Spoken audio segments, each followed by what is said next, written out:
let's call this meeting of the Audit and Finance Committee to order, please. Would you please do a roll call of the members, Robert? Yes. Chair Walker, Here. Vice Chair Sleeth, Here. Member Patel, excused, Member Skolnick, Here. and Member Hill. Here. And we have Mayor Whitmer Here. and Councilmember DeGoya. I'm here. Thank you. And I would also like to welcome our guests. I know that Bob Polito's on, as is Steve Brickley, so thank you for joining us. Oh, I think Mr. Polito, I don't know if he's there. I don't know Yeah. if he has- I'm here. Okay. Happy to be here. Okay. We want to like to see your face. I'd like to see what shirt you're wearing today. There he You is. get You get what you pay for. Oh, okay. I was thinking it'd been a Hawaiian shirt. Are you in Hawaii too, Bob? Yes, I am. That's where Tom is, right? Okay, all right, enough of this funny business. Let's move into the regular agenda items, and the first item is approval of the minutes for our November 8th, 2022 meeting. Are there any comments on the minutes? If not, I would move to approve the minutes as written. Do I have a second? Second. Thank you. And all in favor, say aye, please. Oh, roll call, Oh. sorry. Roll call. Yes, roll call.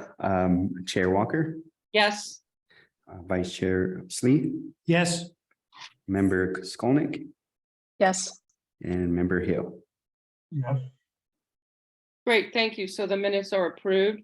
The next item, I will let Robert introduce our guests properly since I'm not there in person, and we will have a presentation. Go ahead, Robert, please. Will do. Thank you so much. This item at number 4 that you have before you, it's the review and discuss PAR's OPEB pre-funding trust program. Review presentation by PAR's and high market capital investment of funds with funding of OPEB retiree benefits expense from PAR's trust account to begin approximately March 23. If appropriate, make a recommendation on the investment strategy. Just real quick, want to give a background. The town has established a revocable trust to pre-fund our town's OPEB liabilities. As was discussed in our finance committee meeting on September 13th, the town eliminated, we discussed that the town eliminated fully paid healthcare retiree expectations, and we made significant progress in reducing our liabilities. The town participates in the PAR's public agency retirement healthcare program. So just wanted to introduce that PARS we have the team consists of PARS, US Bank, and High Market Capital Management. PARS is the trust and the administrator and consultant. They provide the record keeping, sub-trust accounting, trustee coordination, and they also monitor contributions and plan compliance for their clients. A US Bank is the trustee of our trust that they hold the funds of our OPEB trust funds. So they safeguard the assets, and High Market Capital Management is the investment manager of the trust. So they are investment sub-advisor to US Bank. As you'll recall, back in September, the committee reviewed the OPEB accrued liability. It was 7.7 million to net fiduciary position 7.8 million, reducing, leaving a positive balance of 93,000 in expenses. At our November 8th committee meeting, the committee reviewed and discussed the status of our OPEB trust funding and discussed using the PARS trust to pay for retiree OPEB benefits. The committee made a recommendation to the City Council to accept the 2022 valuation OPEB report and begin funding 100% of the yearly OPEB benefits expense from the trust. The recommendation was presented to the City Council at the November 16th meeting, and the Council approved the Finance Committee's recommendation to begin paying retiree benefits from health benefits from the PARS trust account as soon as reasonably possible. As the town pivots to paying our OPEB trust benefits, we thought that reviewing the investment objective of the trust and bringing PARS here to discuss our trust program and High Market Capital to discuss the investments over the last course of the year. We thought it was prudent to bring them here to discuss our investment strategy. Within the staff report, the current investment strategy we currently have is the Moderate Index Plus. It's aligned with our OPEB actuarial discount rate of 6%. It's been in place since the trust was opened. With this adjustment strategy, we feel that it's helped us accomplish our OPEB goals, and we feel that it's prudent at this time to review and adjust the investment strategy if possible to a more conservative, or review the presentation and discuss if there's a recommendation on whether to change the town's investment strategy. Without further ado, we have Director Andrew Brown from High Market Capital, and we have our PARS Trust Director, Mitch Barker, here to present our PARS Trust and our investments on the trust account. I'd like to turn it over to Mitch and Andrew. Thanks, Robert. Members of the committee, pleasure to be here. I now live in Northern California, so I'm glad to be back up in your area. Go 49ers. Do they have the presentation, Robert? Yes. Pulling that up. Pulling it up right now.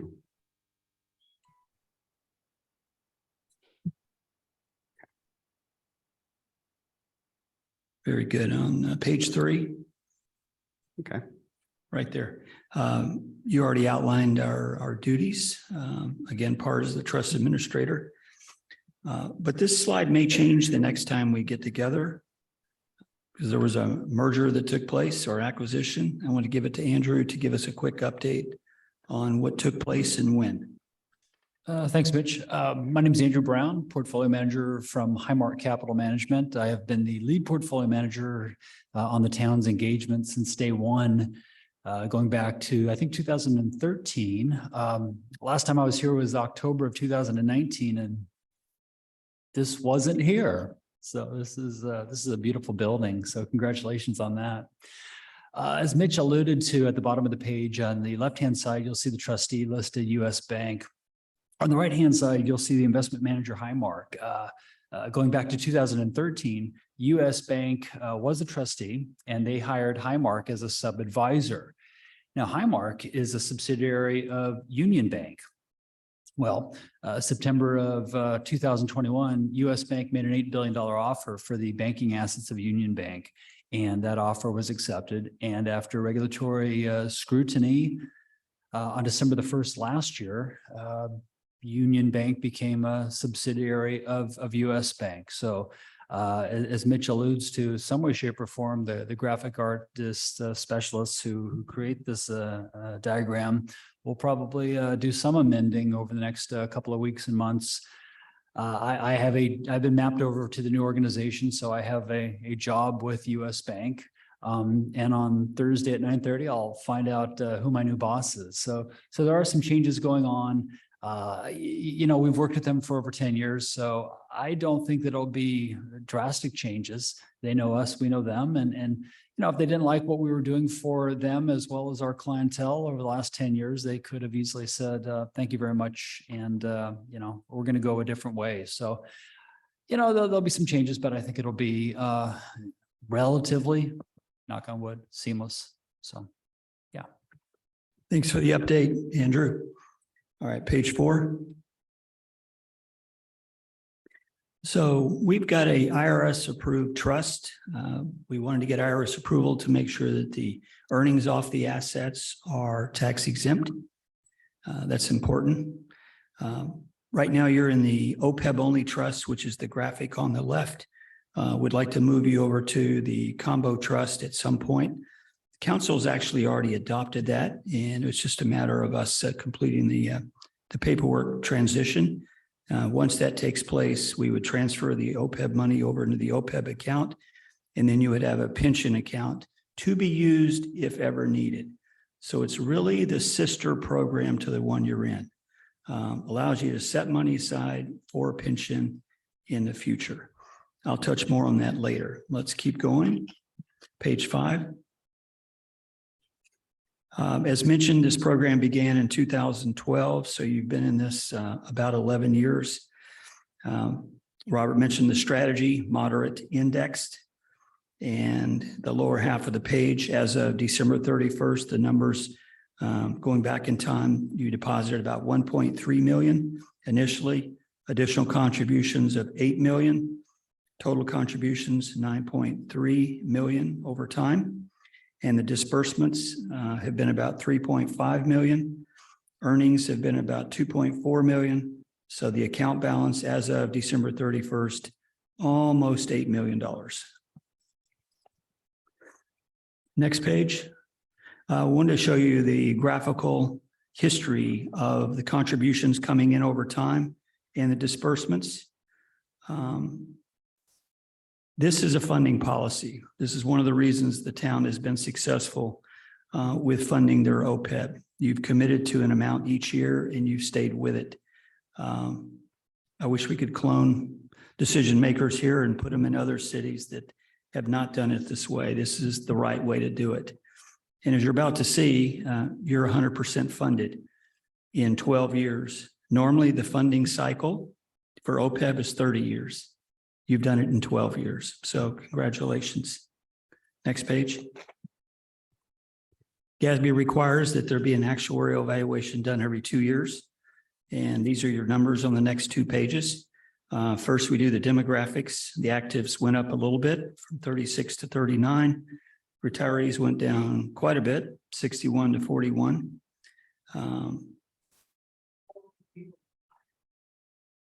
I can't answer that one. No, it was the way they were recording the on the OPEB census data. They adjusted, and we discussed it back in September.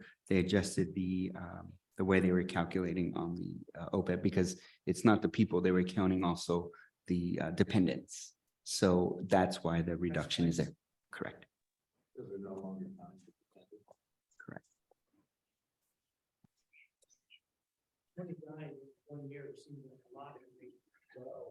Correct. And with COVID, I think that people were like, oh, okay. All right, next page. So we like to show current study plus previous to look for trends. Total liability went down from 8.9 to 7.7. Fiduciary net position went down a little bit from 8.8 to 7.8. And Andrew will touch on investment performance shortly. But here's the key. Your net OPEB liability went from 133,000 to 93,000 to the positive. So you're now in a fully funded status. And that's, again, the goal and the key. Actuarially determined contribution, which is the amount to be paid each year, went up a little bit. And your annual benefit payments also went up a little bit. So these are the numbers as of the latest study, which is June 30, 2022. The key number that Robert mentioned is the discount rate. Discount rate, another term would be target rate of return or expected rate of return. So that's the number that Andrew wants to achieve over time. Yes, sir. Why did the fiduciary net position go down $1 million when the contributions were less than 100,000, less than the distributions, the payouts? Pretty sure that's due to Right. The market investments, performance. Market performance. Yeah, that's my guess.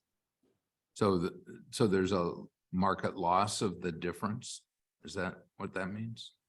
Yeah, I'm gonna get into the performance in a Yeah. second. Wasn't, Yeah. It was the Tough year. the market performance, but you recall in 21 it was down, but in 20 it was up. So it's basically, it was a net. It was up, and Andrew will discuss more. But in 20, I think there was a positive. What we were at 28% net investment returns, and then the following year it was almost a net of 0 as well. So if you've been targeting 6% over the last couple of years, what really have you been making? Close to that amount. I think 5% is the amount. And I don't want to steal Andrew's thunder, and it should be coming up shortly. I didn't see it, but I had, of course, I got this late. So, thanks. You're welcome.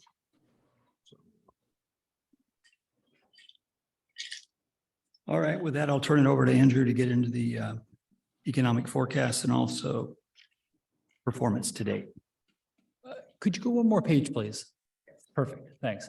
Yeah, so I'll hit on the performance maybe in about 3 minutes from now. I'll just kind of offer up our economic forecast for 2023, and then we'll talk about performance positioning.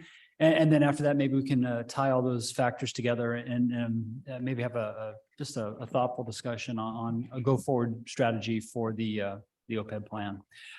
Far right-hand column on this exhibit shows our 2023 forecast for a couple economic data points. Starting off with GDP, our GDP range forecast for this year, minus 0.5% to a plus 0.3%. So our best guess says modest recession to maybe just flat GDP growth. There are 8 folks on the asset allocation committee at Highmark, and I would say I could count 6 of the 8 of us that would be on the putting their initials on the minus 0.5% forecast. So our best guess is that we're going to be seeing a small, shallow, but we're going to see a recession in the year that we're in right now. And in that type of environment, we would expect S&P 500 earnings to decline. Our best guess is 8 to 10%. So we're at 195 to 205. We would expect to see unemployment kick up a little bit. I mean, right now, unemployment's at historically low levels, 3.5%. So, yeah, we could anticipate it going up to, well, we have between 4.5 and 5.2% this year, and unemployment increasing slightly. We do see inflation finally rolling over. We've been going through maybe about, 18 months of very significant and noteworthy inflation levels. But by the end of the year, we see core PCE inflation at 2.8 to 3.3%. So we see inflation rolling over a bit. And then, putting it all together and thinking about what the Federal Reserve might do, we think between 2 and 3 rate hikes is what is in the offering for this year. They took rates last year from 0% to between 4 and 4.25%. So the Fed significantly raised rates, which impacted bond market and stock market returns, which I'll be getting to in about 10 seconds, unless the committee has any questions on our forecast.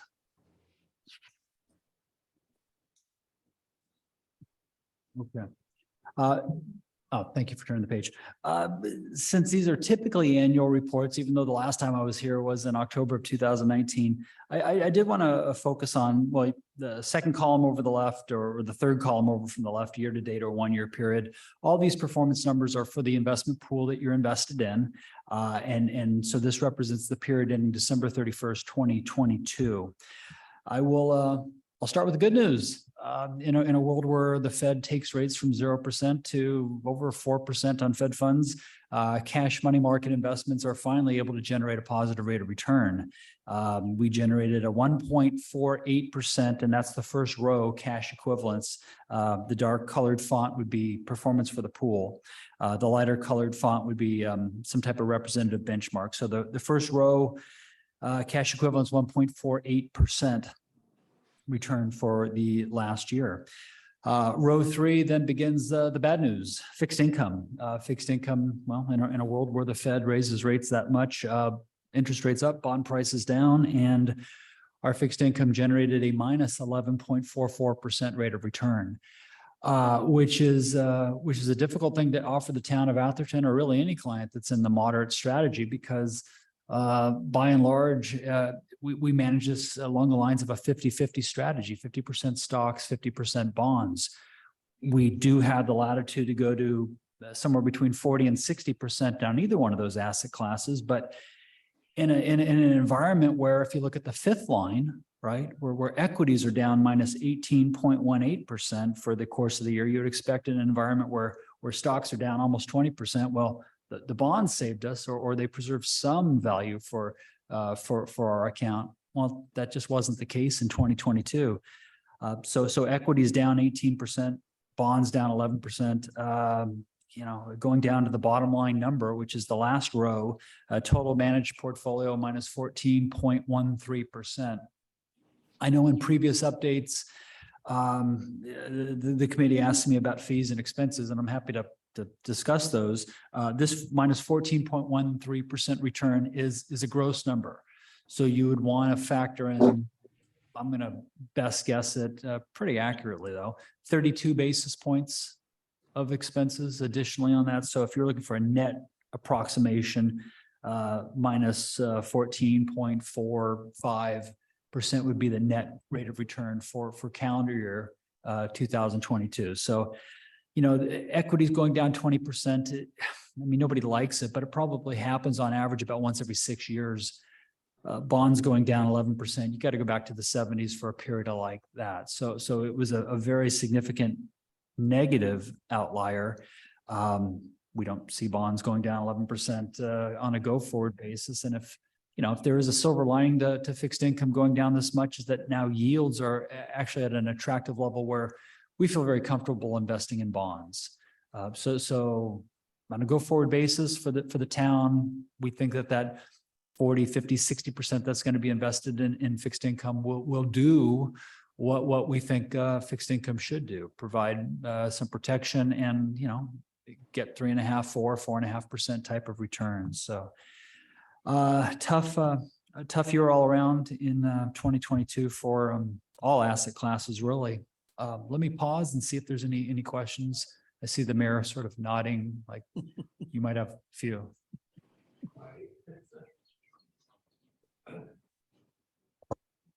So in total, if you're looking at the fixed income over the last 5 years, it's what, 22.22 over the last 3 years, per my earlier question, minus 2.17. And okay, large caps were up 7.4. So is the bottom line our total number? So we made 1.8%. Is that correct? 1.8 annualized over a 3-year period of time, gross of expenses. So how does that factor against 6%? It's less. Substantially. Sure. So is 6% the right number that we're looking at for moving forward and making a decision on how much to disperse and how much to continue to collect, if any? It would be our firm's view that on a go forward basis, we would expect to get 5.95% for a moderate strategy, which is 50% stocks, 45% bonds, and 5 cash. So we don't waver, we don't blink in terms of providing that guidance on a go forward basis for the moderate strategy. Sure. I mean, when we look at the 3 and the 5 year period annualized, the numbers are exactly how you highlighted them, but it also factors in that big 1 year wallop where we got that. Yeah, but my question is, since we're planning on doing, the distribution, should we consider to not distribute so much for the next couple of years and perhaps contribute a tad bit more as opposed to cutting it off, so to speak, for the retirees? Would that be a strategy, or you just say, hey, ride the course? I think it's an important topic to discuss. Certainly, I would expect Robert to certainly chime in because Right. the broader array of the numbers behind. Yeah, So if I could just continue, that's, we're only taking out the retiree costs, is that correct? correct. The rest of the active employees, they're still going in here, correct? We're still. So how much is the retiree cost that's coming out? Because, you only talked about in the staff report of the roughly $600,000 is what our OPEB costs are. So approximately about 500,000, 550. Is for the retirees. Correct. 500. So it's 550 up to 600,000. That means, without inflation or, cost of living, then this is a 13-year, maybe a 15-year thing, which is okay. I won't be here, but others will be. And the purpose of when we started this fund was to say, let's not burden future generations with mistakes that council's made in the past. Correct. And I think in part of the discussion was if we start withdrawing from the PARS Trust. At first, the discussion was, how long will it last? But based off of it being it'll still be invested. So currently it's at the moderate index plus if we could maintain it that way. But again, we'll ride the fluctuations of the market like was described here. There is the 5 different pillars of the investments that we could choose. It was just brought to the committees for review to see if maybe we want to recommend changing the investment strategy from what we've had currently or maintain it. One of the suggestions was if we change it to a conservative investment strategy, the return on investment is looking between 4.25 and 4.75% annually. We'd still be making that on the large portion of the trust. So if we're taking out 500,000 of 800,000 a year, and we're still making interest on that, what's remaining balance, the estimate is it could be longer than 13 years. But how on the investments, how do we want to approach that? Yeah, okay. Is the consideration. Are you seeing a rise, a continued rise, or a reduced cost in the medical costs that we? Well, in the last actuarial that we reviewed, the medical costs had gone down a bit in this OPEB. And I think that the good factor about this is every 2 years we have to do a new OPEB valuation, and we have to factor in what our interest rate that we have our trust in. They'd also have to factor in the mortality, the health trends. And I think in the health trends going forward, there was an increase, but not a significant increase as it had been in the past. All right, what about the mortality rate? That's gone down. Yes, the mortality rate's gone down, and that was implemented in this last refresh of the actuarial. That will be again in 2 years when we do the refresh of it. That will also be looked at to see. And my estimate is probably the mortality rate should probably be around the same rate that it was in this last go around. Okay, all right. I'm just trying to get educated on it. You know, I don't vote on it for here, so. Bob Polito has his hand up. Yeah, I just wanted to remind everybody, we're still going to make the annual required contribution. Yeah. So besides the earnings in the trust, you've got the contribution to the trust. So the 13-year number is probably not a relevant number. And the other part of it, because it's just doing a little mathematics, and the other part of it is, regretfully, I guess, some of these retirees are going to pass on each year. So the annual nut is going to decline over time. I feel very comfortable with the plan that we voted on last month. Correct. And also it was written in the staff report, obviously, when we do the OPEB eventually, as the census data of the employee retirees evolves, that will also decrease. Okay, thanks.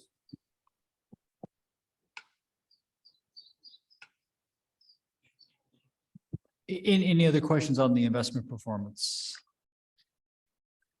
Next would page, just- please. Oh, yes, sir.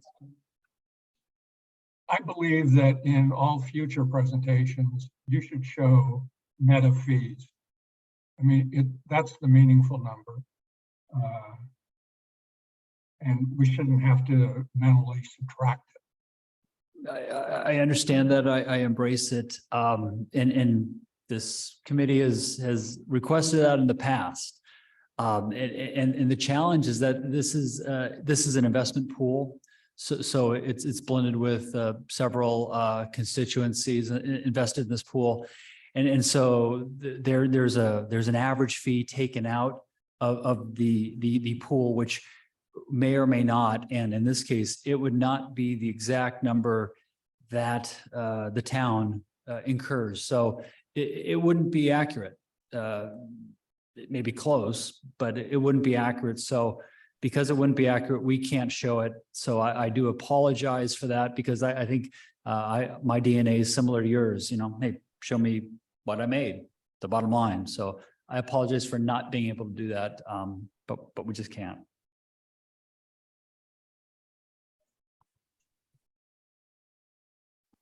Just real quick, just want to point out on this total managed portfolio, on this chart, since inception, it shows it's at 5.19%. If you look at the far right, since inception column, total managed portfolio, 5.19%.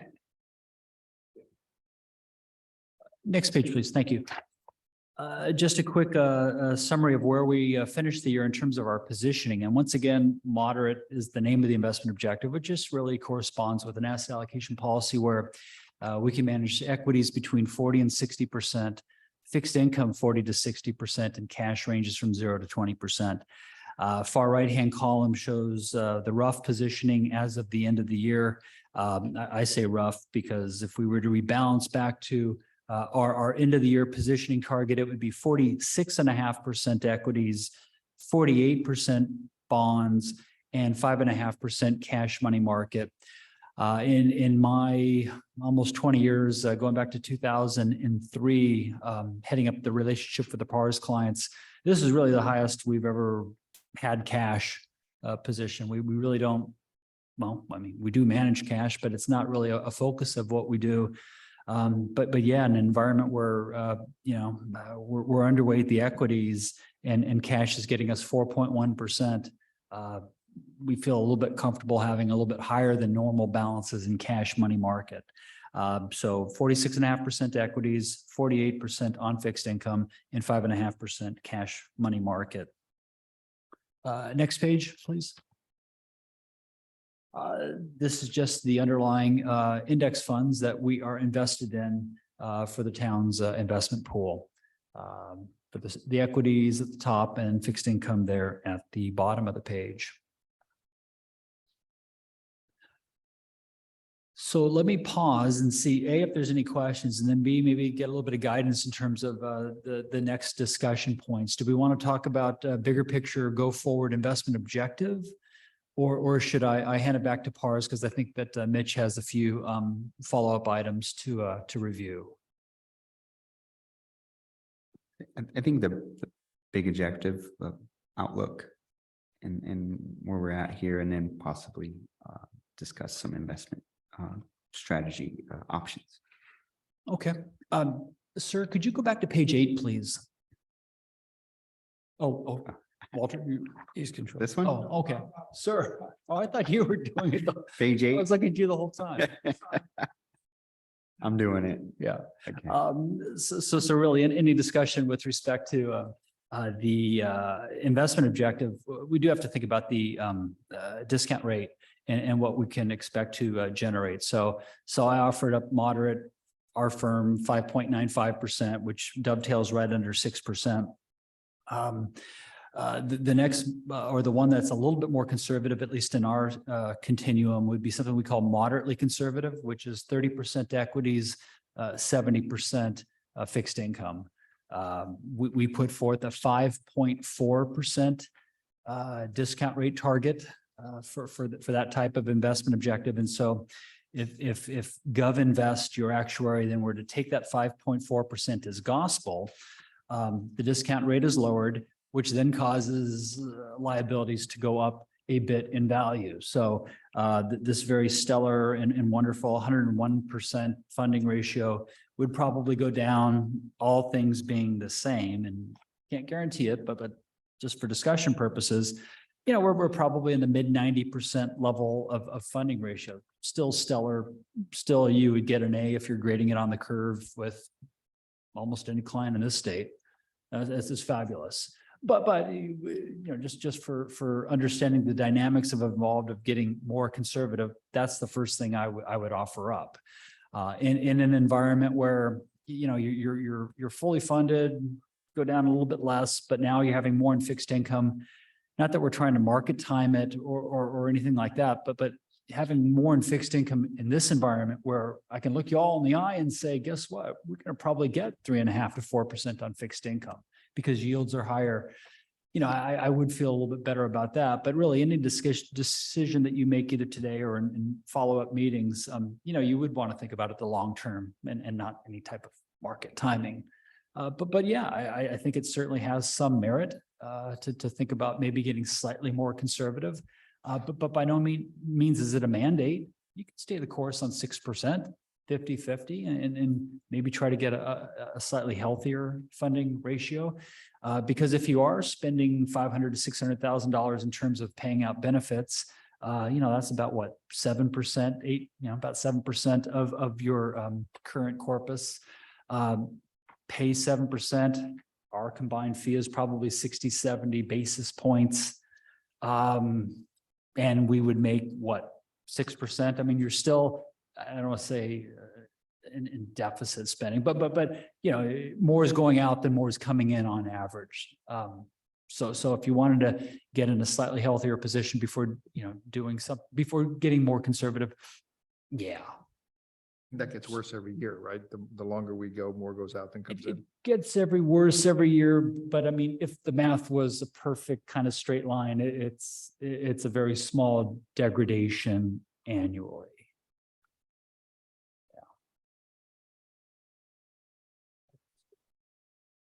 When it runs out, we won't be here.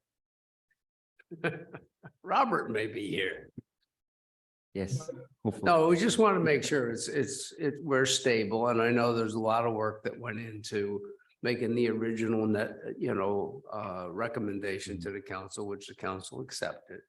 It's just that this is something that every year, especially now and where the market's gone down substantially over the last couple of years, I just recommend that maybe as an upcoming topic, you guys might want to discuss, do you want to change anything? That's all. Okay, No, because I- we don't want it to be, covered it while we were here, thanks.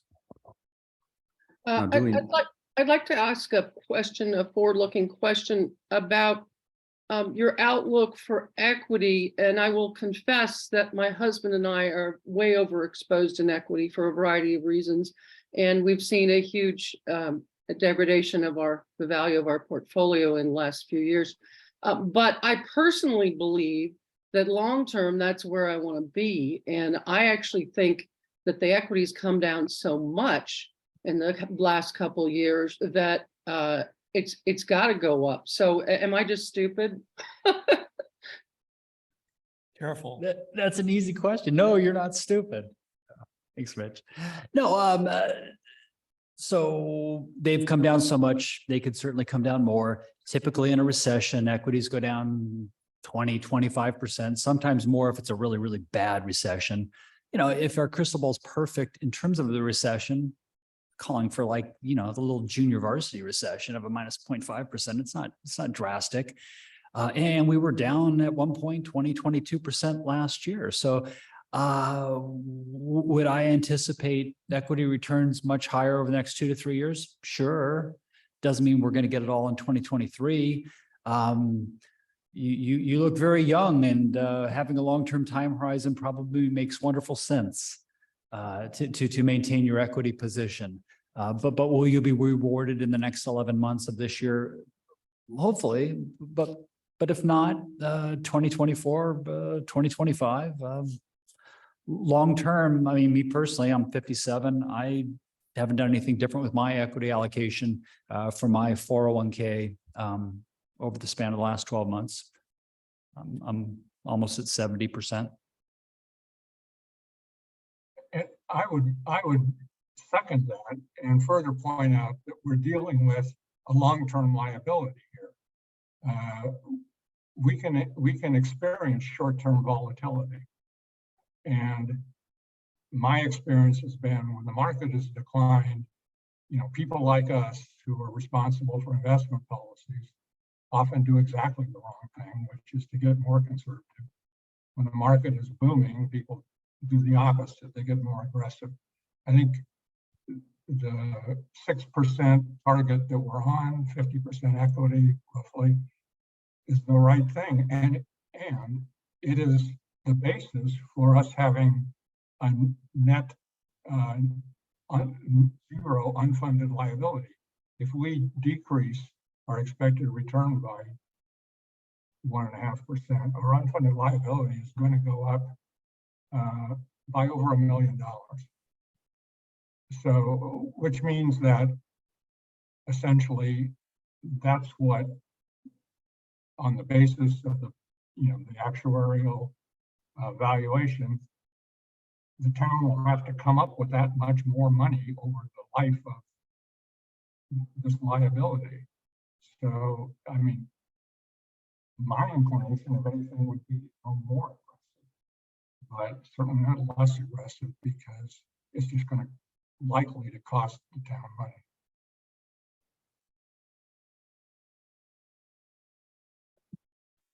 So just to reiterate, Member Hill said his view and recommendation was to be more aggressive than where we're at right now, but also at the same time that being where we're at with the moderate passive, I think that I'm hearing the committee's okay with. And again, this was just being brought back just as a discussion, since we are going to start taking the full amount of the retiree health component from the trust. But again, as Mr. Polito mentioned, we're still going to contribute our actuarial required portion into the trust every year.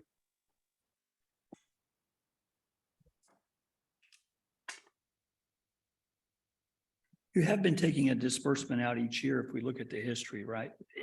What we currently do is we contribute the monthly retiree health into PARS, and then what we contribute is what we actually disperse to our retirees. And then we also make the additional net of the 80 actuarial determined required contribution, whatever that difference is, Okay. we contribute to the trust. To the trust. Mhm. Okay.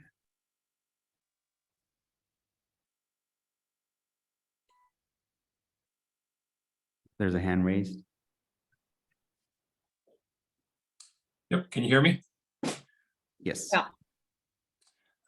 My comment is, as an outsider here, I'm not part of the committee, is it's important not to confuse our own investments, our own retirement, our own allocation, our own sense of taking on risk, especially in the Silicon Valley with a trustee plan held by a governmental entity. I think that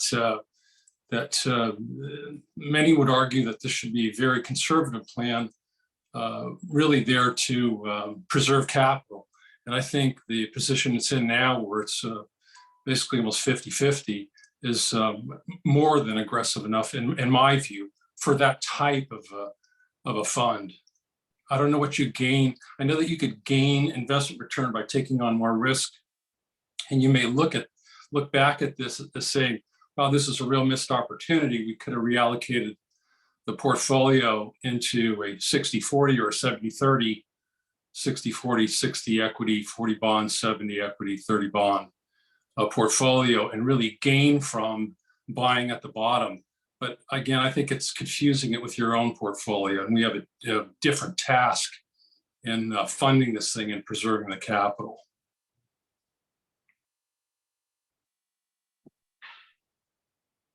Thank you, Mr. Rickley. I would agree with that.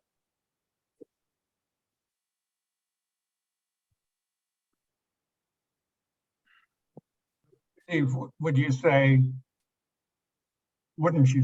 that now is not the time to get more conservative, just because the market's been down over the past 12 months, or was down in 2022? I mean, I think, yeah, I haven't looked at it because I'm new, but you look at your investment policy statement and see what the allocation is, see what the bands are, how much can you move in and out of? Is it okay to be 55% equity, 45% bond? How often do you rebalance to get you to where you need to be? You look at those kinds of things. I think, I don't think,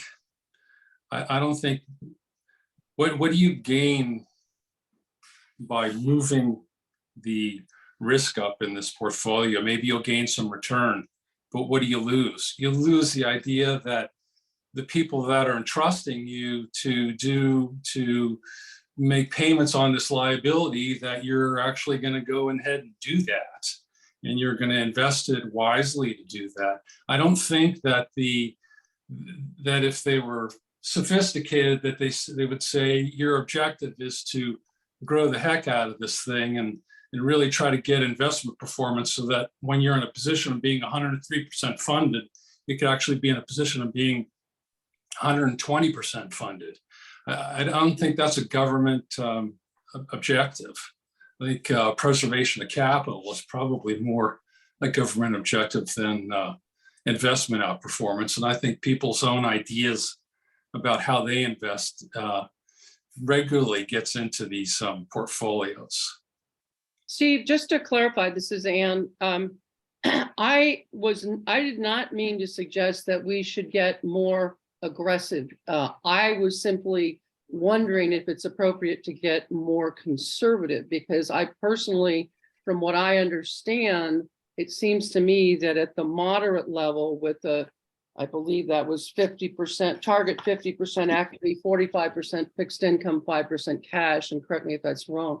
That seems to me to be very sustainable. And so I would not argue for going more conservative at this time, but that's obviously what we're discussing.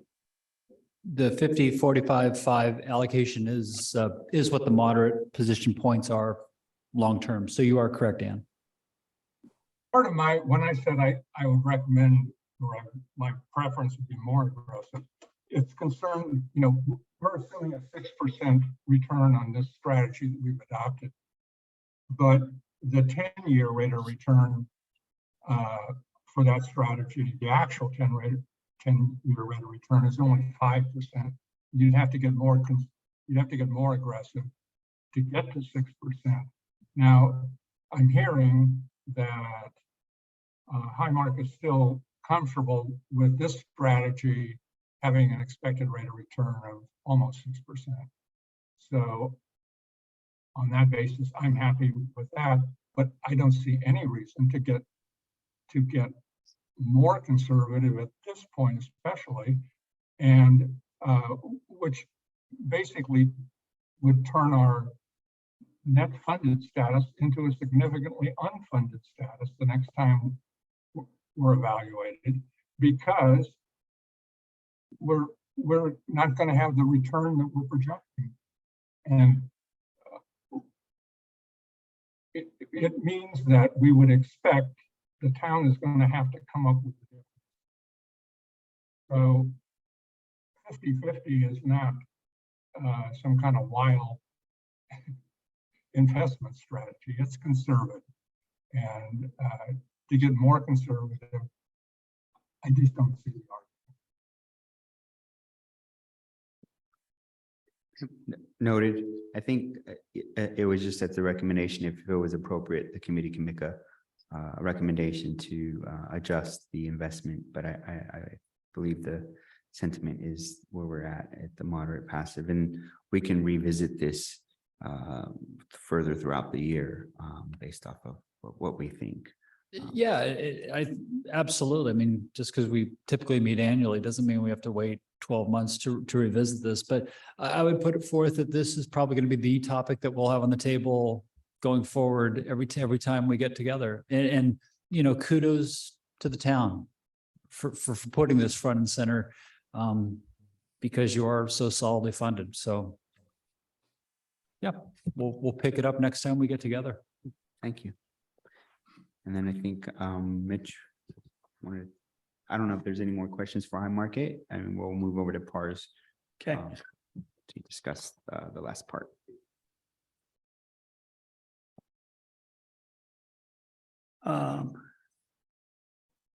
Yeah. So two housekeeping items. Number 5, there's an opportunity to have a written investment guideline document. You might call it an investment policy statement.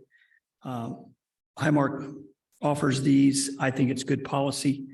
I live in Orange County. Oh, sorry, I did. stuck in my head year after 30 years. We know what happened in 1994. They filed for bankruptcy because the treasurer went off into the weeds and made some bad investments. So we like to suggest that investment policies be put in place. And Highmark offers this investment guideline document, about a 5 to 7 page game plan.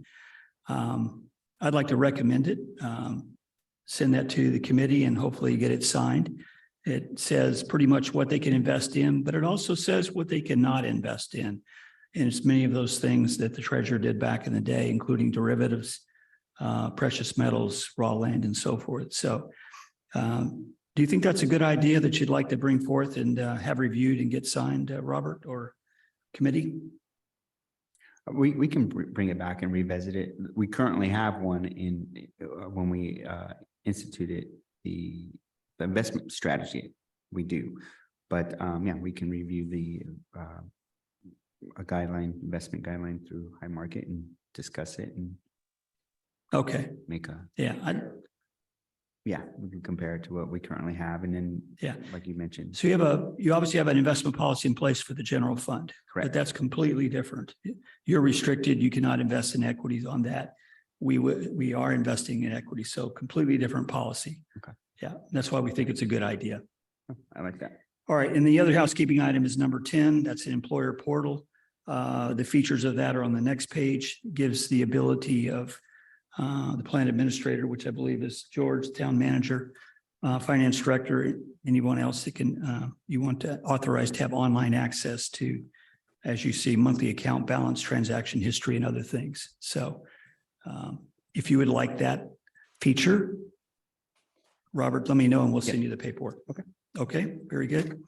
Next page, we're all about GASB compliance. We do an annual audit of the whole trust and specifically of your account. Who does that is second bullet point there, Clifton, Larson, Allen, CLA. There are outside auditors, and you should have received that by now. If we need to send you a follow-up audit, we'd be glad to do that, but that has been sent to the town. Mitch, Yes, sir. what is the possible cost of the employer portal, additional cost? No extra cost. Yeah. Thank you. All right, skip to page 19, do a quick update on the pension sister program to the one you're in. So again, you're in an OPEB only trust. We built that in 2006 as a response to GASB 45. Fast forward to 2015, GASB came out with GASB 68, which said you must put pension liabilities on your balance sheet. And we had a finance director come to us and say, I've got money setting aside, it's earning nothing, and I want to direct it towards pension, but I'm not ready to give it to CalPERS. What do you have for me? And we didn't have anything at that time, but then we built the pension rate stabilization program, and we put it inside this combo trust, and we got IRS approval. So that's been in existence now about 7 years. You've actually adopted it. We just need to take the next step and get the paperwork signed and get the account set up. Once that gets done, we would transfer over your OPEB money into the OPEB account, and the pension account would be there. So a couple important features. There's no requirement to pre-fund the pension side of the equation. It's simply a tool that you can use at your discretion like OPEB. No minimum cost, no annual fees until you put money aside. On page 20, I want to share with you other agencies in the Bay Area that are pre-funding pension. So you might see some agencies on there that you consider as model agencies that you look up to. Page 21, once in a while, we'll have an agency say, I love this idea of setting If money. I could stop for a Yes, sir. second. So this past year, we made a down payment on our liability of $5 million. And so this would, in case we ever wanted to do that again, we could just do our own trust. Correct. Set money aside. Exactly. But OPEB, but PERS doesn't recognize it when it's handing out your allocations. Is that correct? That's how I understood you said it. Correct. When we put it aside in our own trust, PERS doesn't calculate it as, setting aside towards the unfunded liability, but we can put it in the trust, build interest like we did, rate of return like we did with OPEB, and then we can decide either to do a lump sum at 1 year, or we can use it to pay off. But if we put money there, let's say Yeah. we had this trust and we put the $5 million there. They won't recognize it because it's not Right, in there. and that's the point. And so they may say, well, now your allocation has to go up this year, right? Right. So, okay, I just thought I'd ask the question. Thank you. Good point. Page 22, let's look at the numbers just came out last August from CalPERS. Shows in the middle column there, 74 million, actuarial liability, assets 59 million, and unfunded 15. So Robert, the 5 million that y'all paid last year, that's not reflected in these numbers, correct?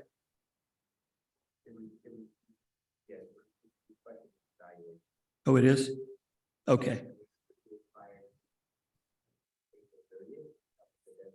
Okay, My mic wasn't on. We've contributed prior to the April 30th deadline, and so it could make this June 30th, 21 valuation. okay. So at this point, you're 80% funded, round off 79.6. This next valuation coming out in August, CalPERS will value in their most recent year that just ended June 30th, 2022, which was negative 7.5. Mathematically, my smart guys tell me that most agencies will drop 10 percentage points on their funded status. So you're currently at 80 based on this. After the minus 7.5 gets valued in, it would appear you're going to come back down to roughly the 70% mark. So that's why I think the pension account is worthwhile to consider, because it gives you a chance to set money aside, invest it in a strategy that you feel comfortable with. Moderate might be the one for OPEB, but our most common one for pension is actually one level down, moderately conservative. Because folks say, I want to earn a little greater return than the Treasury or the general fund. I don't want to give it to CalPERS because they only have one strategy that's aggressive, and we've seen the volatility there. So I want to control the risk tolerance level, but I also want to be able to get to it if I need to. And that's really what the value of this pension account is.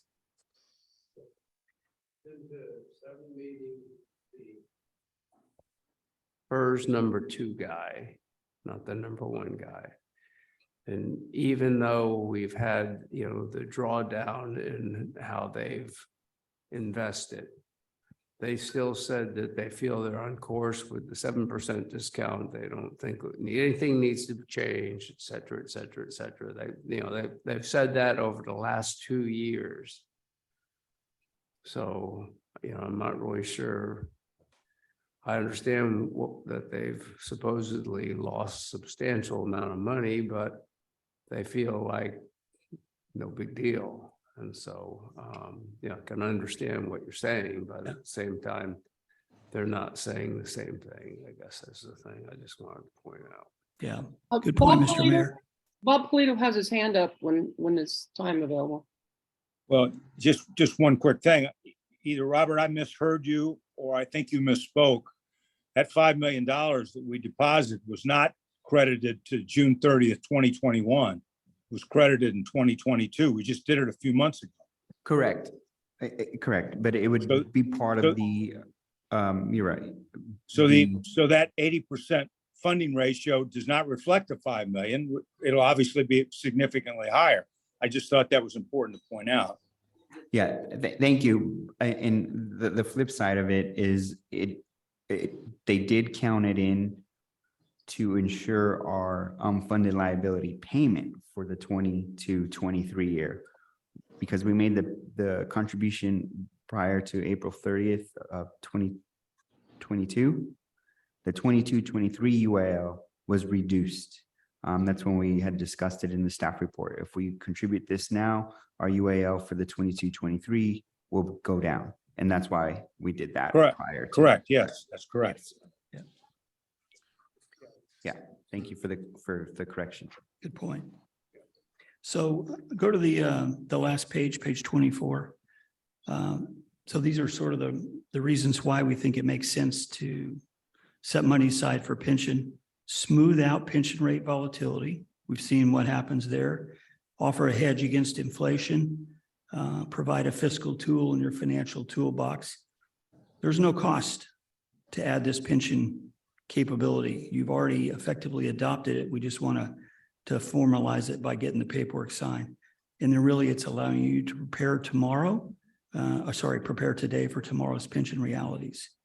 Mr. Mayor, to add on to your comments, CalPERS lowered their discount rate from 7 to 6.8 a year ago.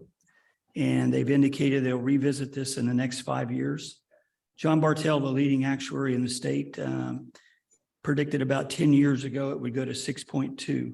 So sure enough, it's gone 7.5 to 7 to 6.8, and will probably go lower over time. So that puts upward pressure on pension cost. So. Yeah, I understand, but I just wanted to point out that, he kept saying he was very confident that, okay, we have a perturbation in the market and with our investment strategy, but over time, over the next 5 years, it will all level out. That's what he said. I don't, whether or not everybody believed him, I don't know, but that's what he said. And he was the guy that, led the committees to determine what they needed to do. So he wasn't just some low level. Okay, I'm done, Robert. Thank you, Mitch. Thank you, Andrew. Any more questions for our great PARS Trust team, PARS and High Market? I want to thank you very much on behalf of the committee for giving us this presentation and answering our questions. It's very helpful. And we'll see them again this year. Excellent. Also, the fact sheets are about to pop out any day. That will replace the ones in the back of your book that are for 12/31. So you'll be able to look at all 5 risk tolerance levels and make a comparison going forward. Comes out quarterly. Thank you. Yeah. Yes, just to reiterate that behind the attachments that were sent out, they're the fact sheets for High Market Capital for the diversified portfolio, the different, the 5 different strategies. And we'll update when we get the new ones. We'll update the committee on those. Thank you. Thank you. Okay, thank you.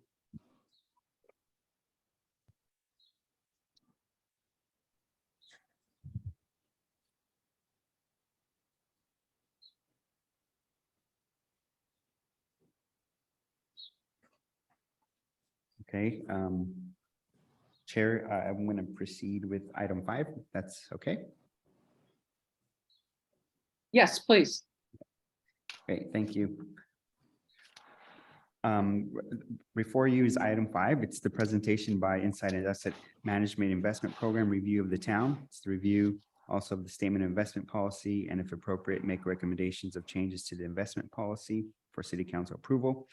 Real quick, we have Dave Whitholm from our senior portfolio manager for Insight Investment. He's here to discuss our December 2002 investment portfolio program and also provide an outlook of the economy in 2023, market environment and strategies due to the recent interest rate increases last year and this year as well.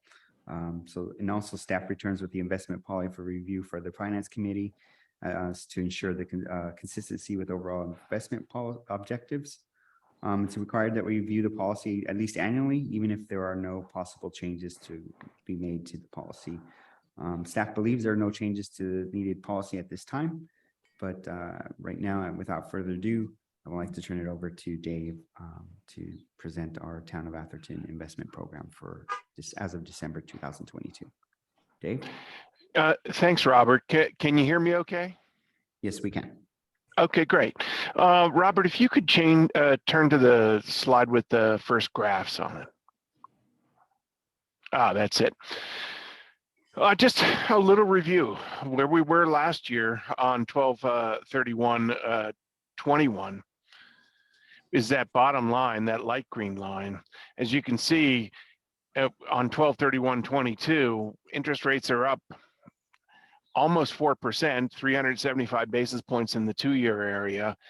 So rates have come up dramatically. This is, in fact, the largest rate increase done by the Federal Reserve in, I think, almost 40 years. You'll have to go back to the Paul Volcker area in the early 82 to get this sort of rate increase. I mean, it's very dramatic over a relatively short period of time, because it really only started to raise interest rates in March of last year. And so things are up pretty dramatically. That's both good and bad.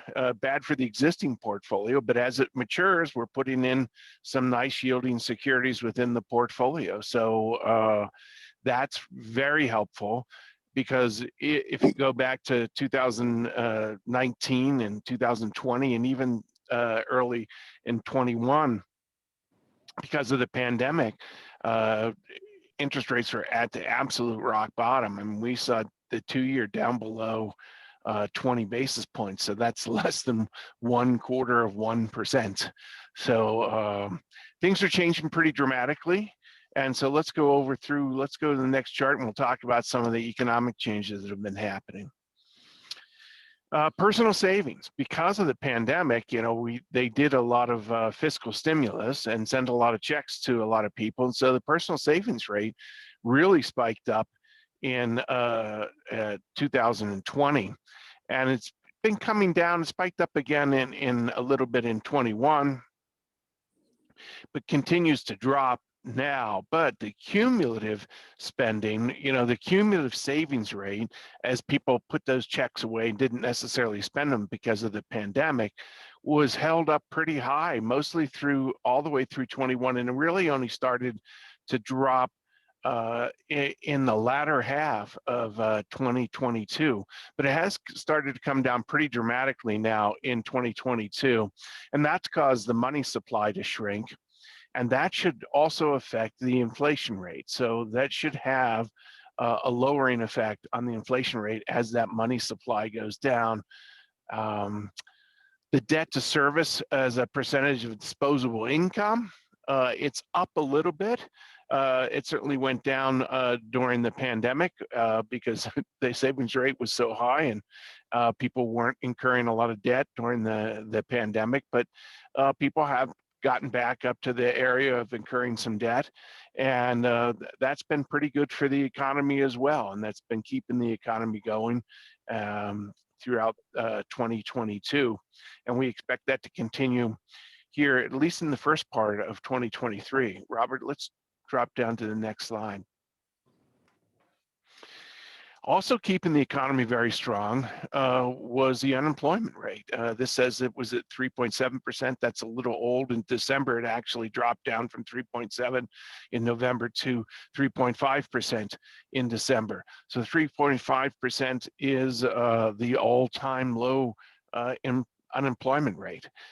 So the labor market is very strong. I mean, we don't have to tell anyone that's been trying to hire anyone that the labor market continues to be very, very strong. And in fact, the number of job openings per unemployed person continues to hover right around that 2 times mark. So 2 times as many job openings as there are people unemployed.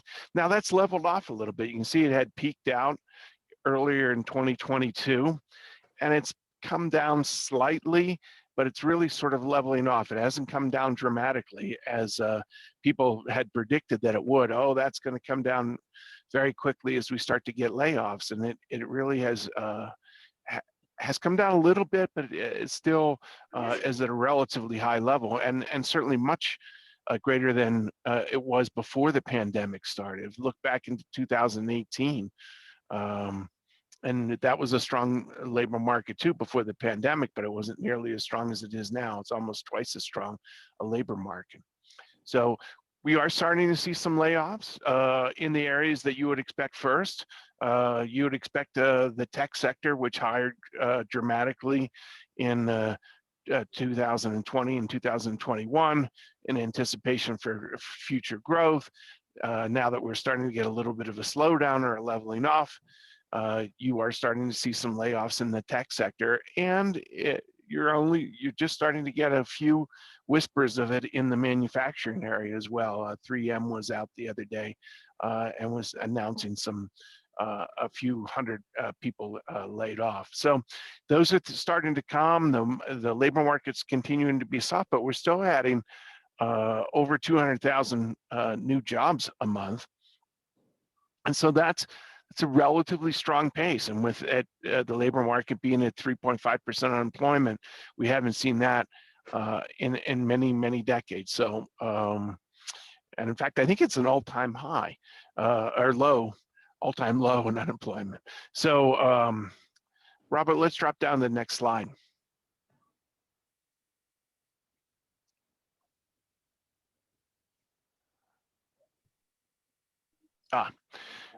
Yep, that was it. So Yep, fixed sorry. investment is, yeah, no worries. Fixed investment is actually starting to slow. You can see that it was pretty high during the latter half of 2020 and the first half or all of 2021, and remained pretty strong in the first part of 2022, but now has dropped down. And fixed investment is now really starting to slow down. And in particular, residential structures, very slow, and that's because of the mortgage rates. We're going to talk about that a little bit on the next slide. The only things that are up are some equipment spending, some intellectual property spending, but even that has slowed down from where it was in the last couple of quarters. So that's kind of a hint that we're possibly going to start to get some slowing down in the economy in 2023, particularly in the latter half of the year.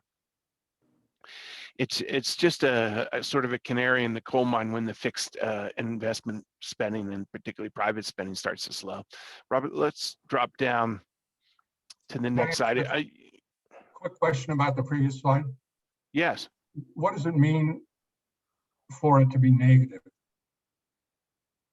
Well, that means it's actually contracting. So, you know, we're expecting the positive numbers are positive growth, and then the residential is actually contracting from previous quarters. So it's actually going down. So residential construction, residential structures, you can see that on the bottom, has actually gone down, and all structures, which are non-residential structures, has actually slowed too, and those are both in negative territory. So this is like a change rather than. It is a change from period to period. That's right. Exactly. It's a change from period to period, not necessarily cumulative. Robert, let's drop down and we'll talk about why residential structures gone down. Well, you see mortgage rates are up to the highest level that we haven't seen really in a couple of decades. So that has certainly caused home buying conditions to weaken. And you see that from the University of Michigan Home Buying Conditions Survey down to the lowest levels we haven't seen in almost 40 years. So that's really putting a slowdown on residential construction and in general all construction. But that is the purpose of raising interest rates. That's the purpose that the Fed is trying to achieve, which is to slow the economy through raising monetary policy and making it more difficult, slow certain sectors of the economy down. They can't slow every sector down. They haven't slowed the labor market down, but they think that it will ripple through the economy and that eventually the labor market will slow and unemployment will go up. In fact, you know, you saw on the PARS presentation that they're anticipating unemployment to rise from this 3.5% level next year up into probably 4.5 to 5%. So, and we're predicting not quite that high, but we think unemployment will definitely start to rise as the economy starts to slow later on in 2023. Robert, let's drop down to the next slide. So why is the Fed raising interest rates? Well, they're raising interest rates to combat inflation. We haven't seen these levels of inflation for 40 years since the early 1980s.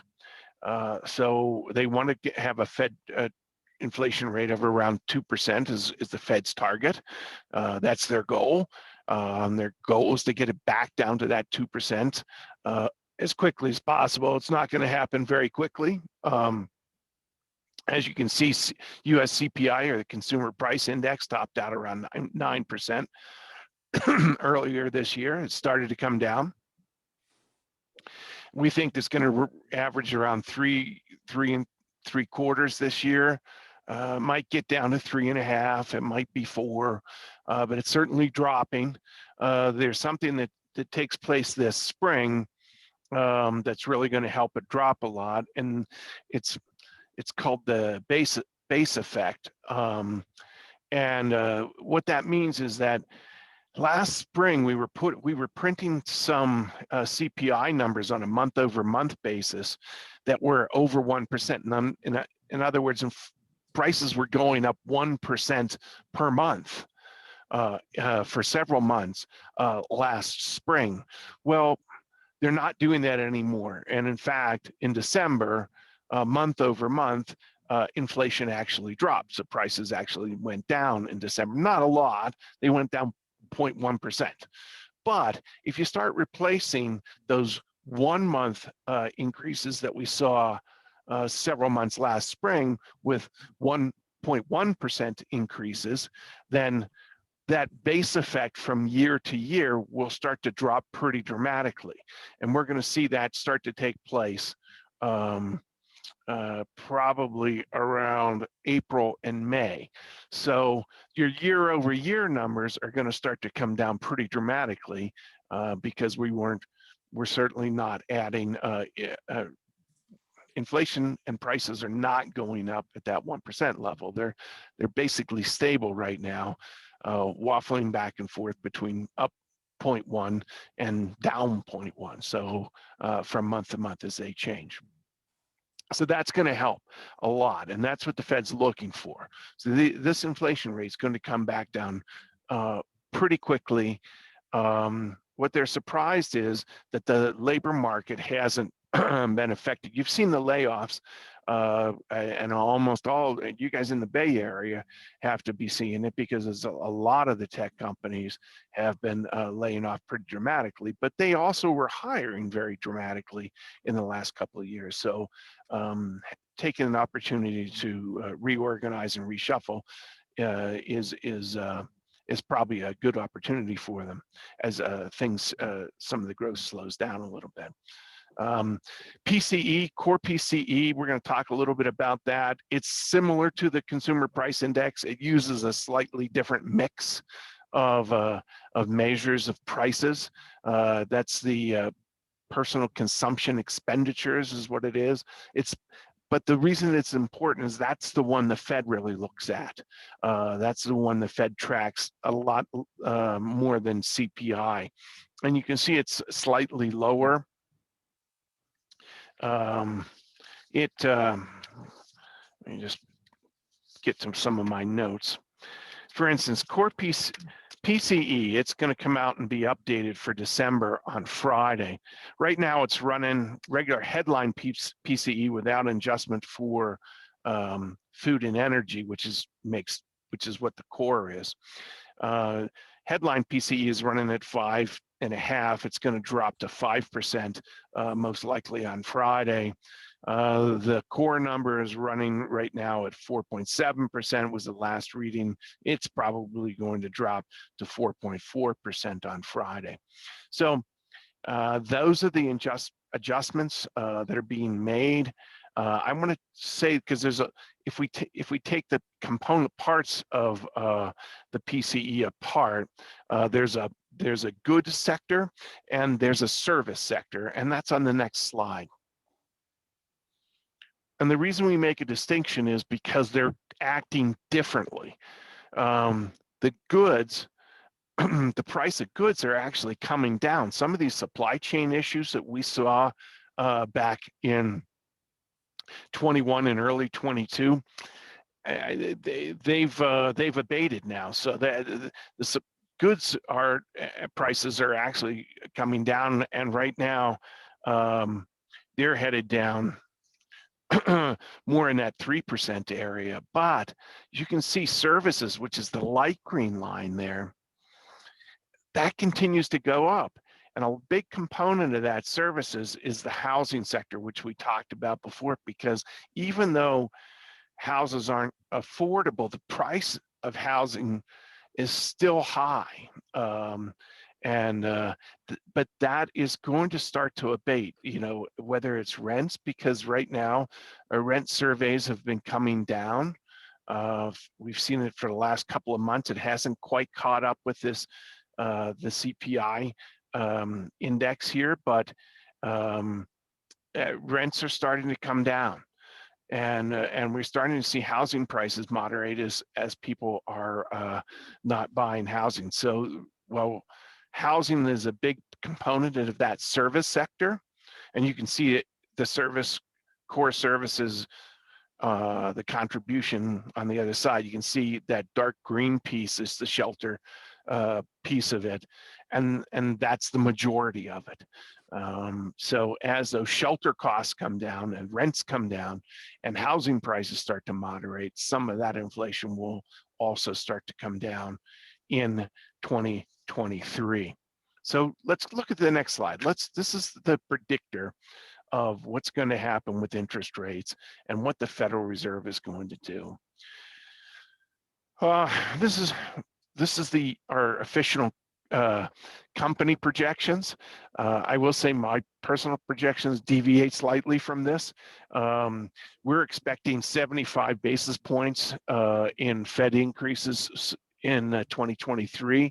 I will say that I think we're only going to get 50.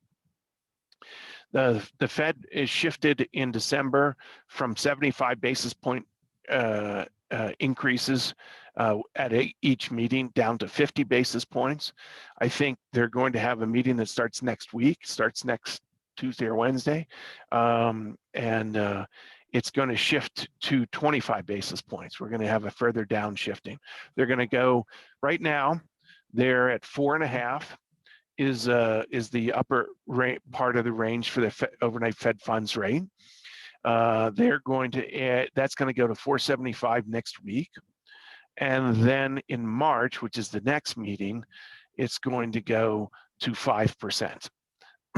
Our prediction is that there'll be one more increase after that. I don't think that's wrong. I think they're going to stop and pause at 5%.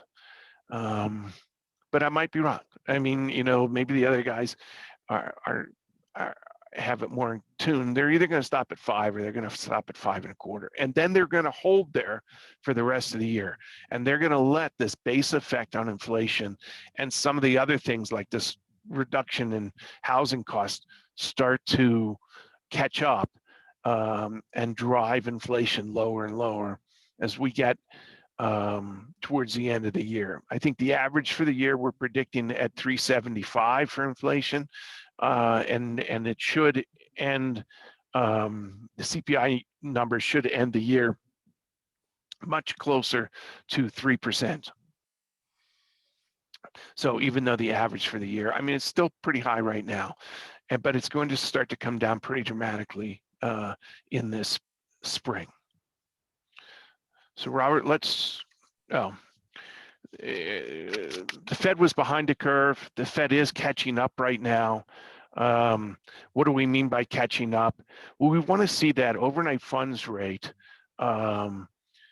pass the inflation rate. And we're just about coming to that. As we see inflation start to come down below 5%, and we see the Fed funds rate come up over 5%, then that means that is going to have a real, we're going to have some positive returns, and it won't be it'll be more contraction on the economy because of the funds rate being a real rate of return.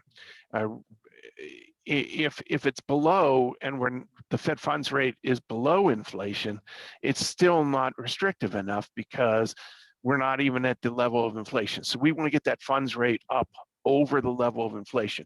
You see the level of inflation coming down, funds rate continuing to go up, and they're going to hold it there for a while because that's going to slow down the economy. Robert, let's move along a little bit more quickly. Let's let go of the international. Let's let go of the international picture and jump to the next slide. Just the overall outlook. We're predicting that GDP is going to be about 0.5% for 2023. We're actually going to have a strong fourth quarter. Fourth quarter GDP is coming out later this week, and it's going to be at about 8.6 or 8.7%.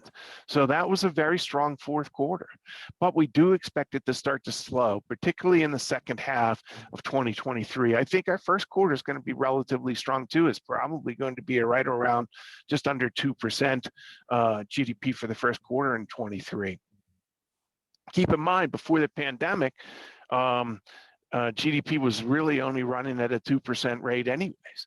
So, you know, this fourth quarter was above trend, and the first quarter will be slightly below trend, but I think you're going to really start to fall off in the second quarter of the year and the third quarter of this year. If you look at JP Morgan has a recession model. If you looked at it in October, it was 98% chance that we're going to have a recession within 12 months. That's actually improved a little bit now, and it's at 78% chance that we're going to have a recession in 12 months. So financial conditions are improving a little bit. As we're making a prediction that, as I said before, that we're going to get another 75 basis points. That's 325 basis point moves from the Fed. I don't think we're going to end quite at 5.25, but we're probably going to end around 5%. So let's go back to take a look at the portfolio and see what that means for the portfolio. Robert, if we can go 16, perfect. Portfolio. This is just portfolio size and market value on the portfolios. Had been coming down for a while because you did do your construction. You did draw down some funds from the portfolio, and we kept it relatively short. We also kept the duration of the portfolio short through early 2021 because you had so much of the construction. We didn't know exactly how much of the portfolio was going to be needed for that construction. So we kept a lot of funds, you know, pretty liquid. We were not investing out very far at all. So now we've picked up the duration of the portfolio a little bit, but it's still only about 1 year in duration, so it's relatively short. But Robert's been giving signals that we should probably start to extend out a little bit more because we think that you guys aren't going to need those funds, but that's a discussion. You guys know your cash flows a lot better than I do. But so let's jump to the performance page on 18. We can see if you track the performance versus the 2-year treasury, which probably isn't a great benchmark right now because we've been keeping the portfolio so much shorter. And in fact, at one point we were down at 6 or 8 months in the average duration of the portfolio, simply because you needed to keep the fund short because we didn't know what the expected cash flows were going to be against it. So we performed well in 20 and 21. That's because rates dropped so dramatically and the portfolio did pretty well in those years. But as interest rates rose in 2022, we underperformed because we had been holding the portfolio so short and we didn't ride up along with the interest rates.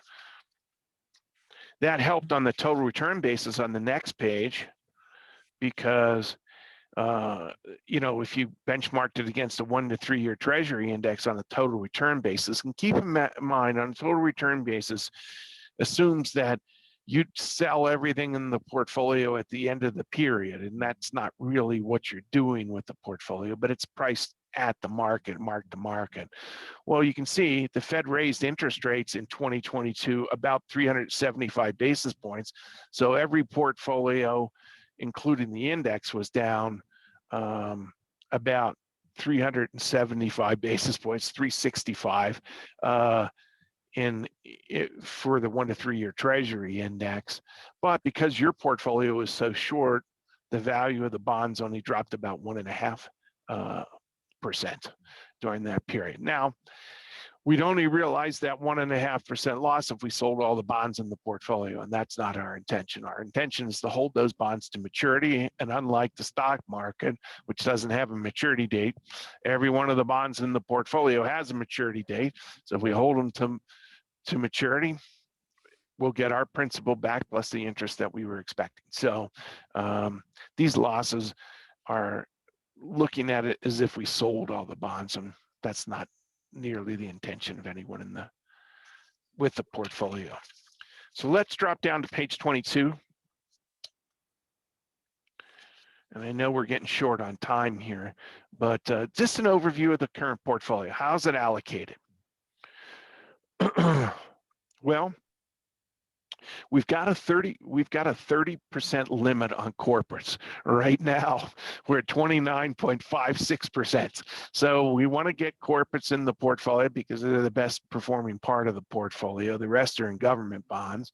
We've got about 30% of the portfolio in government agencies, and we have 36, almost 37% of the portfolio in treasuries. And that's a higher percentage of treasuries than we've had in a long time. But during 2021 and 2022, the spreads between treasuries and agencies were almost non-existent. I mean, you weren't seeing any kind of spread into agencies. So we bought a lot more treasuries because we weren't getting paid. The only difference is treasuries have the full faith and credit of the US government, where agencies have an implied backing. And usually they're a little less liquid than the treasuries. So they should be paying you a little bit more. I mean, typically they're paying 10 or 15 basis points more. But when they're not paying anymore, we bought a lot more treasuries. So we have a higher treasury allocation than we have typically. Typically, that's more like 15 or 20%. Now, surprisingly, in the last couple of months, agency spreads have widened out again. So now we're buying a little bit more in the agency. So I would expect the agency allocation to rise and the treasury allocation to go down if those spreads continue in this more normalized area. The great spreads we're getting right now are in corporates. We're getting spreads of about 75 to 85 basis points in corporates, depending on what area of the maturity band we're buying them in. So some of the corporates we're adding to the portfolio paying 4.5% right now. So that's pretty attractive, you know, relative to some of the treasuries and agencies. If we can lock those in for a little bit longer period of time, that would be better. Like I said, the duration is in the lower of the portfolio is 1.02 years. That's in the lower right corner. Robert, let's drop down to see a little bit asset allocation, the maturity distribution. As you can see, you've got a fair amount of the portfolio coming due in the next 6 months, which is great because we think while rates will stay, they may have peaked already, they're going to stay at least a little bit elevated for the next few months. So as those bonds start rolling off, we can still lock in some of these nicer rates without, you know, trying to sell bonds prior to maturity. And our general feeling is to take some of these bonds that we've got in the short-term category and put them out more in that 3 to 4 year category. You can see there's a little lump out there, and that's kind of building up. We might also build up in that 2 or 3 year category. But if we are truly at the top of the interest rate cycle, which we think we are, We haven't seen these level of interest rates in 15 years. This is a good time to be moving some of the duration of the portfolio out and making it a little bit longer to lock those rates in for a little longer period of time, particularly if we go into recession in the latter half of the year, which is what most people are predicting. Typically we've got an inverted yield curve now. We've had it for 9 months. Typically you don't get it, you have a recession following an inverted yield curve. We just saw leading economic indicators come out the other day, and it again was down and is in negative territory. That's predicting a contraction somewhere between 6 to 12 months out. So I would say, even though that JP Morgan model is improving, we're still looking like we're going to get a recession in the latter half of this year. We think it's going to be much like the guy from Highmark said. We think the conditions are that it's going to be a very mild recession. It's not going to be a big one like the great financial crisis we had back in 08. Simply because the people aren't over leveraged. I mean, companies aren't over leveraged. You saw the savings rate for individuals is still pretty high. So we're going to get a recession. We're going to have some lower interest rates, but interest rates aren't going to go back down to where they were during the pandemic, which is, 25 basis points on a 2-year. We're going to go down to that, 3.5 level, 3% level, which is still pretty attractive because those are our real rates of return and they should be above inflation. So that's, I think, good for the portfolio. Like I said, we haven't seen these rates for a while. Let's drop down one slide, Robert. I just want to talk about, here's the corporate positions, by the way, in the portfolio. I think this is probably one of the easier things to look at, kind of more interesting things. One of the things you'll note on all the corporate positions in the portfolio, these are all high quality securities. These are all names that you recognize. First name off the top is Apple, then it's US Bank, and then IBM, Toyota, JP Morgan Chase, Pfizer, America Honda, and John Deere. So these are all corporations that there's no corporate names there that you're not going to recognize. So all top-notch banks and some industrial companies, some tech companies as well in the portfolio, but all highly rated. And with that, I'll turn it over to questions. And I know Robert wanted to talk about the policy. The only thing we had noted in the policy is that when you were building the new town hall, that you had a lot of money stacked in liquidity and in the money market portfolio, and we were concerned that we were going to violate the policy by having too many funds in the money market account. That's not a concern right now, and the current rate for the money market, the percentage for the money market is fine. We're underneath that, but we were bumping up against it there or getting close for a while. So simply because we're keeping so many funds short term. But with that, I'll turn it over to questions. Any questions that you might have?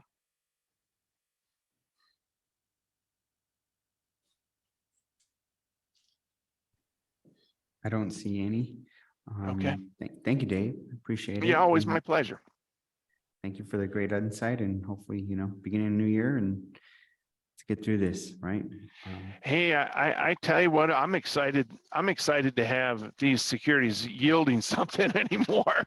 I'll take 3 or 4% because when they were yielding 25 basis points, Robert, it was pretty darn hard to buy them, but we didn't know how long the pandemic was going to last or how long, if funds were going to be around. So we kept, as you know, we kept buying, 6-month securities, and they weren't paying anything. So I'm excited now that at least we're getting some return on some of the securities, and that's helpful. Correct. And I'm excited too, because we have about 8.8 million maturing throughout this year. So looking forward to getting those investments and higher rates. So Me too. I be fun every again. time one comes off, I'm excited. Me too. We're at the other end of that spectrum. So finally Yeah, here. absolutely. I know. And that's good. So I wish I could be out there. I'm headed to Sacramento next week to do some portfolio review. So our timing wasn't great, but Robert, I do look forward to getting back. I'd love to see the new city hall or town hall. Yeah, definitely. We'll make it happen. We'll stay in touch and yeah, pretty soon we'll no more Zoom meetings. It's going to be in person. So Yeah, but, that'd be great. thank you, Dave. I appreciate it. And then just wanted to piggyback too, and the investment policy is within the staff report. Staff does not believe there should be any changes made at this time, and just want to give it to the pleasure of the committee if you feel like there should be some changes. I see none. Then we'll just push it to the next item. Thank you very much, Dave. My Appreciate it. pleasure. Take care, everyone. Thank you, Dave. Thank you.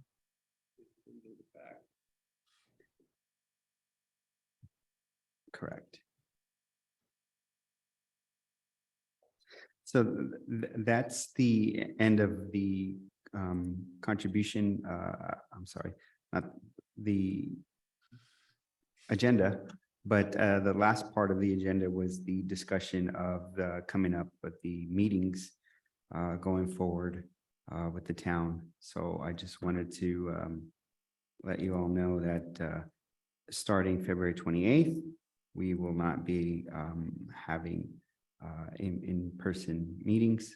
I mean, hybrid meetings. It'll be no more hybrid, just in-person meetings. Well, Or- there's a little bit of There's some- revisions to that. You can correct. pull up the chat window if you could, Robert.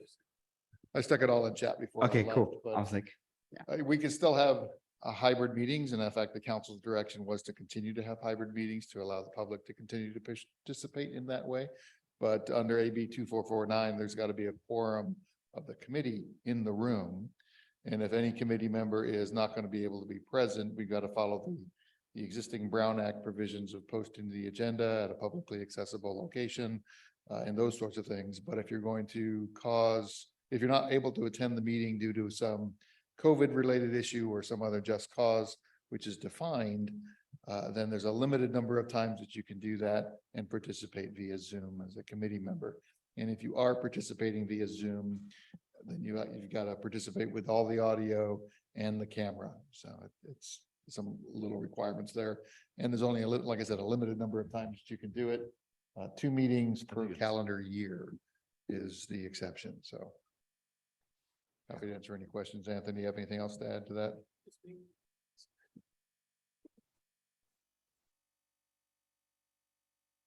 So Robert publishes his agendas on the Fridays before the Tuesday. So if you're gonna have a reason to be absent, he'd need that information at least by Friday that morning. So for today, he would have needed it last week.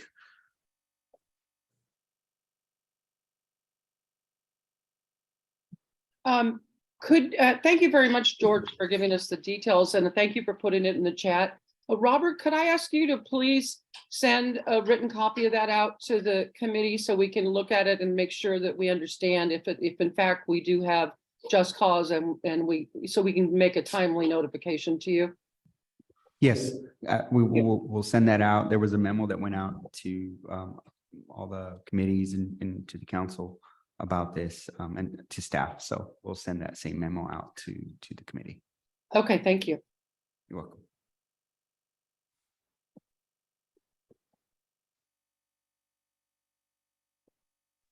I believe that's the end of the agenda.